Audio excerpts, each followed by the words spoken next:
Our victim in this case was almost 3 months old, little JJ. He was murdered, and somebody has to speak for the murdered child, and that's the Volusia County Sheriff's Office.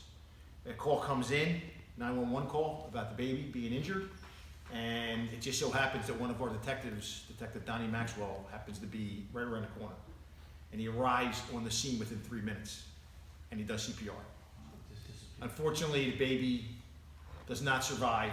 The baby has head trauma and chest trauma, and detectives begin their investigation. Obviously, the trauma that occurred to the baby, to little JJ, was not, it didn't match up or jive with the story that the father was telling. The story that the father told was that he dropped the baby when he was in the backyard. And through medical science, through the autopsy, it was determined, and witnesses determined, that the father was alone with JJ in the backyard. The child had been fussing, and then the child ended up with these massive injuries that caused his death. The state attorney's office decided to present this to a grand jury.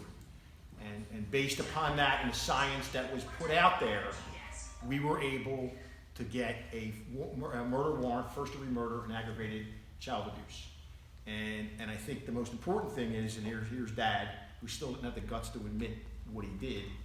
I think, as I said in the beginning, somebody has to speak for JJ, because he can't speak for himself anymore.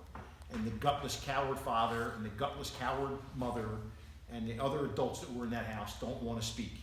Well, science spoke to the grand jury, which got us that indictment. And these men standing behind me are the ones that made sure that JJ got justice. Blunt force trauma is what the cause of death is listed as. And the injuries are not consistent with, I dropped the baby and the baby fell on its head. Medical science tells us that the number of fractures and the trauma that JJ suffered don't match up with, I dropped the baby on its head.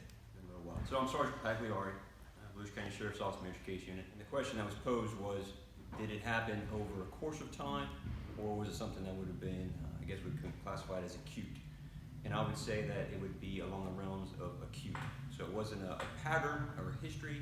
It was something that we believe happened in the immediacy of when the child became unresponsive, and therefore lends itself to suggest, and we find fact to believe, that since Manny Vasquez, the child's father, was the last person in possession of the child, that he's the person solely responsible for the death of JJ.